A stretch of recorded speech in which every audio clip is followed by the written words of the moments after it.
భక్తజనులకు నమస్కారము. శ్రీ గణేశాయ నమః, శ్రీ సరస్వత్యై నమః, శ్రీ పాదవల్లభ నృసింహ సరస్వతి, శ్రీ గురు దత్తాత్రేయాయ నమః.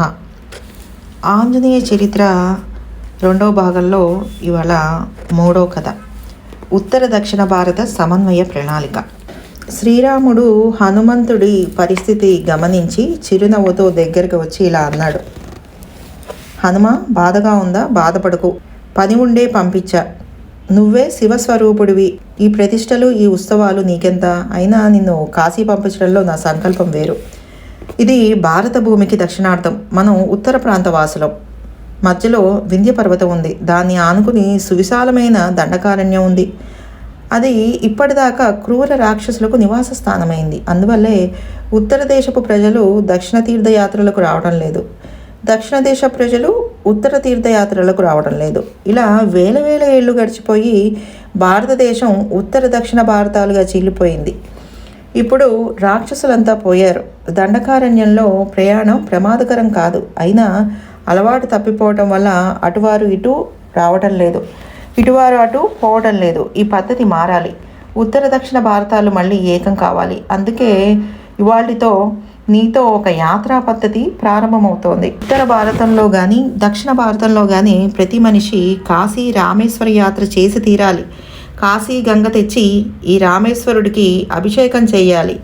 ఈ సేతువులోని ఇసుకను తీసుకెళ్ళి విశ్వేశ్వరుడికి చూపించి కాశీ గంగలో కలపాలి. ఇలా అక్కడి వారు ఇక్కడికి నిరంతర తీర్థయాత్రలు చేయాలి.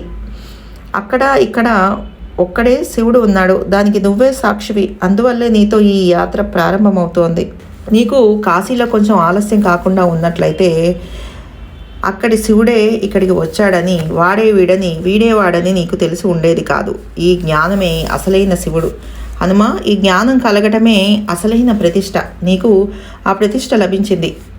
అలాంటి పవిత్రమైన జ్ఞానంతో నువ్వు ఈ శివలింగాన్ని తెచ్చావు గనుక ఇది వ్యర్థం కారాదు. ఈ మహర్షుల బలవంతం వల్ల మీ అమ్మగారు ఇసుక పోగేసి శివలింగంగా చేసింది. దాన్ని నువ్వే పక్కకు తొలగించి అక్కడ నువ్వు తెచ్చిన శివలింగం పెట్టు. మళ్ళీ ప్రతిష్ఠ చేద్దాం. హనుమదీశ్వరుడు. హనుమంతుడికి శ్రీరాముడి మహాప్రణాళిక వినేసరికి ప్రాణం లేచి వచ్చినంత పనైంది. శ్రీరాముడు తనతో ఒక అద్భుత సాంప్రదాయాన్ని ప్రారంభింపజేస్తున్నాడని అంతులేని సంతోషంగా ఉంది. అలాంటి సంతోషం సమయంలో నువ్వు తెచ్చిన లింగం అక్కడ పెట్టమనేసరికి ఒళ్ళు తెలియని ఆనందమై సరే అని ముందుకు దూకేశాడు. రెండో ఆలోచన లేకుండా ఈ పెద్ద లింగంతో ఆ పాతలింగాన్ని పక్కకు తోసేయబోయాడు. అదేమి విచిత్రమో కానీ ఆ ఇసుకలింగం అప్పటికే బిగిసిపోయి టంగున మూత మోగిందే కానీ పక్కకు కదలలేదు.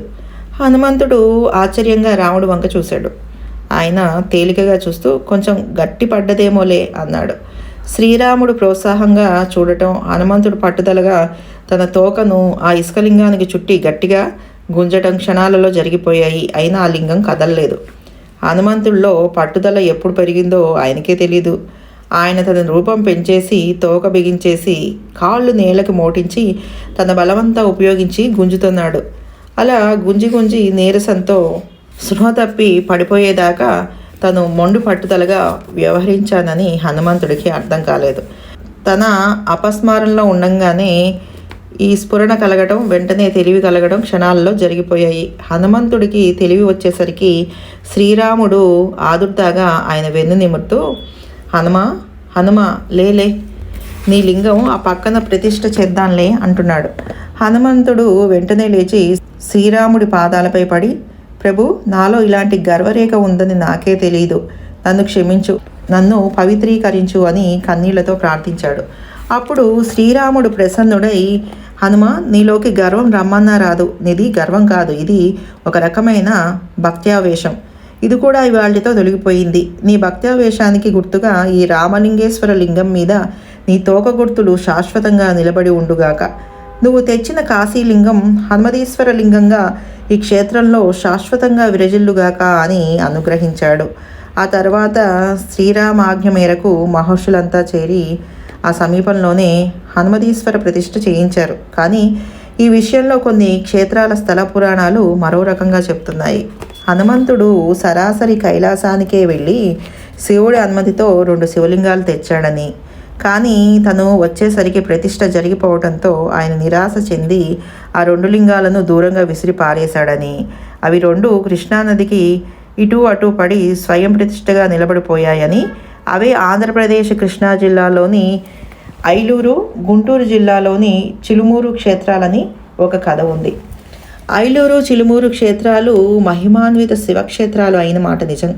కృష్ణానదికి సరిగా అటు ఇటు ఉన్నాయి. అయితే పైగాదకు పురాణ ఆధారం దొరకవలసి ఉంది. తర్వాత ఏం జరిగిందో రేపు చూద్దాం. సర్వే జన సుఖినో భవంతు. సర్వం శ్రీ గురు పాదారవింద అర్పణమస్తు. శుభం భూయాత్.